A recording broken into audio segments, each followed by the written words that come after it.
Hello everyone, मैं निवेदिता आज आपके सामने फ़िज़िक्स का जो चैप्टर इलेक्ट्रोस्टैटिक्स है उसका एक टॉपिक डिस्कस कर रही हूँ जिसका नाम है कंजर्वेशन ऑफ चार्ज।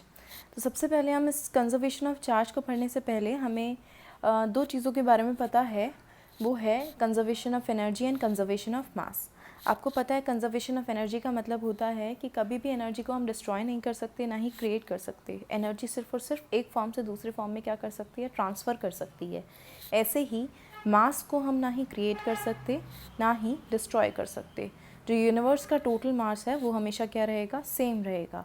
मास सिर्फ एक जगह से दूसरी जगह पर ट्रांसफ़र हो सकता है या एक फॉर्म से दूसरे फॉर्म में कन्वर्ट हो सकता है। ऐसे ही हमारे पास कंजर्वेशन ऑफ चार्ज होता है कि ना ही हम कभी चार्ज को क्रिएट कर सकते हैं, ना ही डिस्ट्रॉय कर सकते हैं।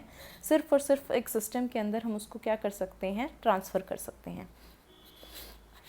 इसके स्टेटमेंट हम पढ़ लेते हैं।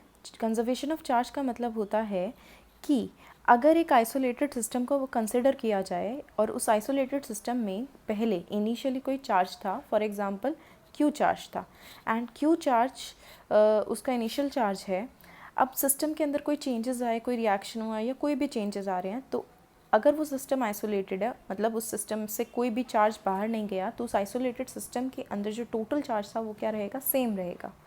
इसके स्टेटमेंट का मतलब ये है कि ये एक तरीके की प्रॉपर्टी है जिसकी वजह से टोटल चार्ज एक आइसोलेटेड सिस्टम का क्या रहता है, कांस्टेंट रहता है। ना ही हम चार्ज को क्रिएट कर सकते हैं, ना ही डिस्ट्रॉय कर सकते हैं किसी भी आइसोलेटेड सिस्टम के अंदर। आइसोलेटेड सिस्टम पे यहाँ पर स्ट्रेस इसलिए दिया गया है क्योंकि ऐसा सिस्टम हमें लेना है जिसमें से ना ही कोई बाहर से चार्ज आएगा, ना ही उस सिस्टम से अंदर से कोई चार्ज बाहर जाएगा। इसके लिए हम एग्जांपल पढ़ लेते हैं। एग्जांपल हमने एक रिएक्शन कंसिडर किया है। रिएक्शन में हमने एक रेडियो एक्टिव डीके लिया है यूरेनियम 238 का। यूरेनियम एक रेडियो एक्टिव सब्सटेंस है। इसका जब डीके हुआ तो ये थोरियम एंड हीलियम में कन्वर्ट हुआ। थोरियम के पास जो नंबर ऑफ़ प्रोटॉन्स थे वो कितने आए हैं यहाँ पर 90, एंड हीलियम के पास जो नंबर ऑफ़ प्रोटॉन्स आए हैं वो कितने आए हैं 2, और यूरेनियम के पास टोटल नंबर ऑफ़ प्रोटॉन्स कितने थे 92। तो आप देख सकते हैं कि 90 प्लस 2 इज़ 92, एंड इनिशियली भी उसी सिस्टम के अंदर टोटल कितने नंबर ऑफ़ प्रोटॉन्स थे 92। एंड आपको पता है प्रोटॉन्स चार्ज कैरियर होते हैं।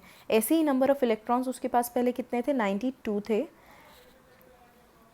और थोरियम के पास उसी सिस्टम के अंदर कितने इलेक्ट्रॉन्स आए 90, एंड हीलियम के पास कितने इलेक्ट्रॉन्स आए 2। तो फाइनली भी इस पूरे सिस्टम में अगर मैं 90 एंड 2 को ऐड करूँ तो 92 बनता है सम। तो यहाँ से हमारा ये कॉन्सेप्ट क्लियर हो सकता है।